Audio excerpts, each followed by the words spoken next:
Hello friends, આજે આપણે બનાવીશું શિયાળાની ઠંડીમાં ગરમમાં ગરમ ખાવાની મજા પડી જાય એવું એકદમ નવા ફ્લેવર સાથે આપણે ઓળો બનાવીશું અને તેમની સાથે લીલા મરચાંની ચટણી બનાવીશું, તે પણ એકદમ અલગ રીતે. તો રીંગણાનો ઓળો બનાવવા માટે સૌથી પહેલા આપણે ઘરના ગાર્ડનમાં જ ઓળાના રીંગણા છે તો તેને આપણે ઉતારી લઈશું. તો આપણે ઘરના ગાર્ડનમાંથી બહુ બધી અલગ અલગ ટાઈપની વેરાયટીના રીંગણની રેસીપી મેં તમારી સાથે શેર કરેલી છે અને આ ઓળાના રીંગણ છે ને એની અંદર બિલકુલ બિયા નથી હોતા, મતલબ એકદમ પૂણા માખણ જેવા રીંગણા છે એટલે આનો ઓળો બહુ જ ટેસ્ટી બનશે.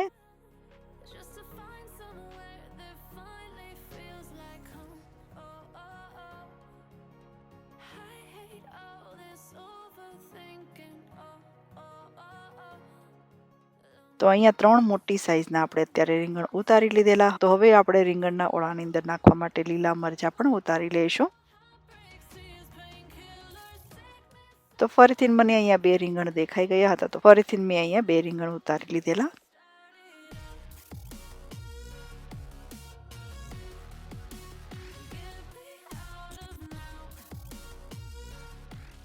તો લીલા મરચાં અને ઓળાના રીંગણા આપણે લઈ લીધેલા. તો હવે આપણે તીખી મરચી પણ લઈશું, કેમ કે મરચાંની ચટણી બનાવવાના છે તો તેમાં તીખા અને મોળા મરચાં આપણે બેઉ યુઝ કરીશું.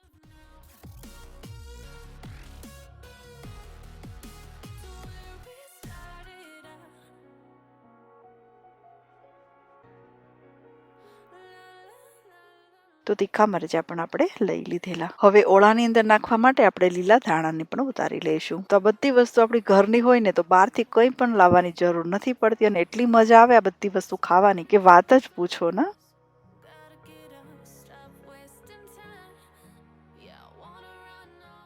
તો અહીંયા આપણે ઓળાના રીંગણા, તીખા મોળા મરચાં અને લીલા ધાણા બધી જ વસ્તુ આપણે લઈ લીધેલા અને રીંગણા, મરચાં, ધાણા બધા વેજીટેબલ્સને સરસ રીતે ધોઈ લીધેલા. હવે આપણે સૌથી પહેલા ઓળો બનાવવા માટે રીંગણને કટ લગાવી લઈશું વચ્ચે.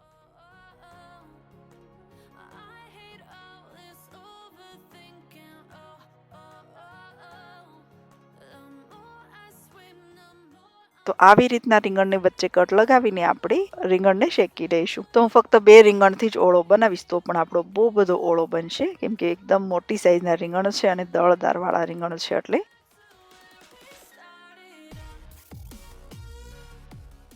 તો 3 રીંગણને આપણે આ બાજુ મૂકી દઈએ. ત્યાં સુધીમાં આપણે લીલા મરચાં, ધાણા એ બધી વસ્તુને આપણે કટ કરીને રેડી કરી લઈશું. તો લીલા મરચાંની ચટણી બનાવવાના છીએ તો તેને પણ ખાંડી લઈશું. તો આ સાઈડ આપણા રીંગણ શેકાઈ રહ્યા છે.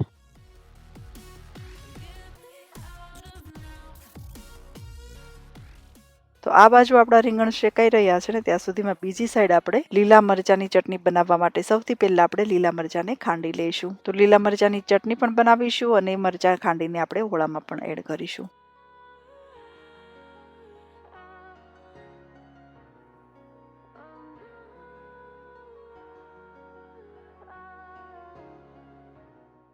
તો તીખા અને મોળા મરચાં બેઉને ખાંડીને રેડી કરી લઈશું આપણે.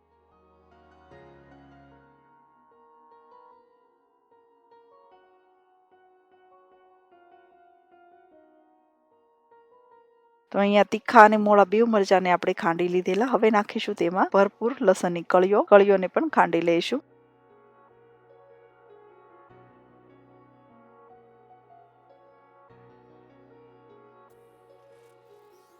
તો લસણ મરચાંને ખાંડી લીધેલા. તો આ સાઈડ આપણા પોણા જેટલા રીંગણા પણ શેકાઈ ગયા છે.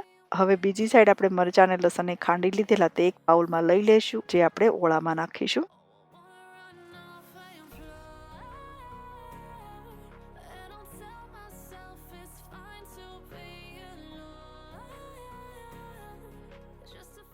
તો એક નાનું બાઉલ ભરીને મેં લસણ અને મરચાં લઈ લીધેલા. હવે આપણે ફરીથી તીખા મરચાં છે તેને થોડા ખાંડી લઈશું. આની આપણે ચટણી બનાવી લઈશું.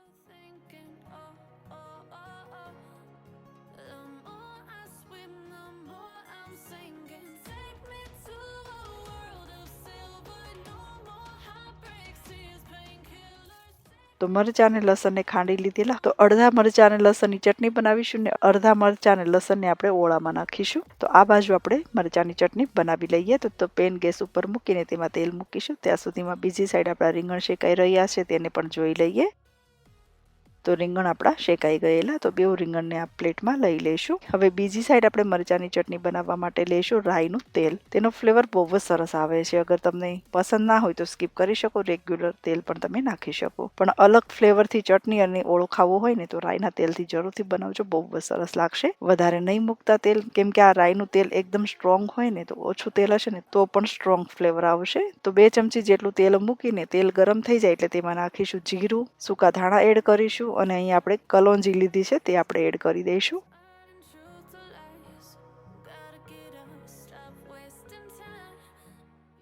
હવે હાફ ટીસ્પૂન જેટલી હળદર નાખીને આપણે લસણ અને મરચાંને ખાંડેલા હતા તેને આપણે એડ કરી દઈશું.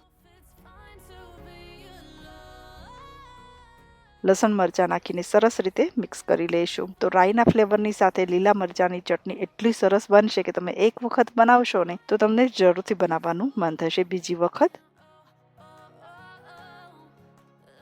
સ્વાદ મુજબ મીઠું ઉમેરીને ચટણીને મિક્સ કરી લઈશું.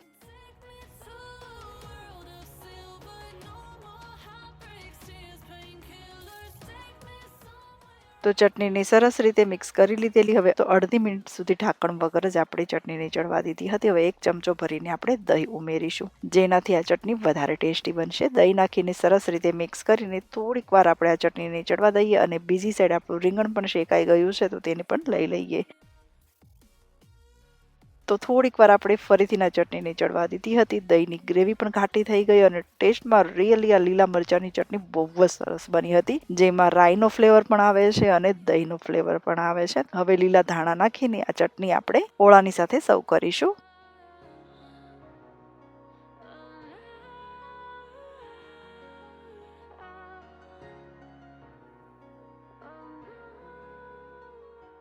તો અહીંયા લીલા મરચાંની ચટણી બની ગઈ. બીજી સાઈડ આપણા રીંગણ શેકાઈ ગયા હતા ને તેને પણ આપણે સરસ રીતે મેશ કરીને રેડી કરી લીધેલા અને લીલા મરચાં અને લસણ પણ ખાંડીને રેડી કર્યા હતા. તો હવે આપણે ઓળો બનાવી લઈશું. તો ઓળો બનાવવા માટે 1 થી 1.5 ચમચી જેટલું રાઈનું તેલ મૂકીશું.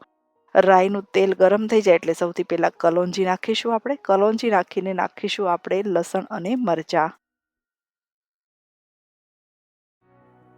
લસણ મરચાં નાખીને સરસ રીતે આપણે મરચાં અને લસણને સોતે કરી લઈશું. તો મરચાં લસણ સોતે થઈ ગયેલા એટલે હાફ ટીસ્પૂન જેટલી હળદર નાખીશું, વધારે નહીં નાખીએ. હળદર નાખીને મિક્સ કરી લઈશું. મિક્સ કરીને હવે આપણે ઓળો એડ કરી દઈશું, જે શેકેલા રીંગણ હતા તેને. બસ એકદમ સાદો સિમ્પલ ઓળો, ઝાઝા મરી મસાલા નથી નાખવાના, કેમ કે રાઈનો ફ્લેવર જોઈતો હોય ને તો તેમાં તમારે આદુ વગેરે કંઈ નાખવાની જરૂર નથી, નહીંતર ફ્લેવર તમારો રાઈનો મરી જશે, મતલબ તેનો ફ્લેવર નહીં આવે. તો સરસ રીતે ઓળાને મિક્સ કરી લઈશું. બસ આ ઓળો 4 થી 5 મિનિટમાં બની જતો હોય છે, વધારે ટાઈમ પણ નથી લાગતો અને ખાવામાં બહુ જ સરસ લાગશે. હવે લીલા ધાણા નાખીને ગરમમાં ગરમ ઓળો આપણે મકાઈના રોટલાની સાથે સર્વ કરીશું. જે મકાઈના રોટલા ખાવામાં તો હેલ્ધી હોય છે, પણ ગરમ ગરમ મકાઈના રોટલા અને ઘીથી ચોપડેલા હોય ને તો આ ઓળાની સાથે ખાવાનો જલસો પડી જાય. તો ગરમમાં ગરમ આપણા ઘરના ગાર્ડનમાંથી ઉતારીને રીંગણનો ઓળો પણ બની ગયો, લીલા મરચાંની ચટણી પણ બની ગઈ અને આપણા મકાઈના રોટલા પણ બની રહ્યા છે. તો થાળીમાં આપણે બધી જ વસ્તુ સર્વ કરી લઈશું. તો સૌથી પહેલા આપણે ઓળો સર્વ કરીશું.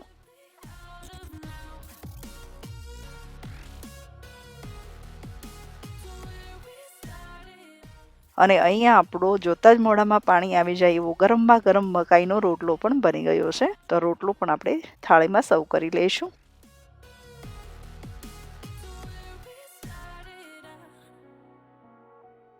તો રીંગણનો ઓળો, મકાઈનો રોટલો અને શેકેલા લીલા મરચાં અને લીલા મરચાંની ચટણી અને ઠંડુ ઠંડુ દહીં. તો આ બધી વસ્તુ આપણને શિયાળાની ઠંડીમાં મળી જાય ને તો ખાવાની મજા પડી જાય. ખાવામાં બધી વસ્તુ હેલ્ધી છે, તમે પેટ ભરીને બધી વસ્તુ ખાઈ શકશો.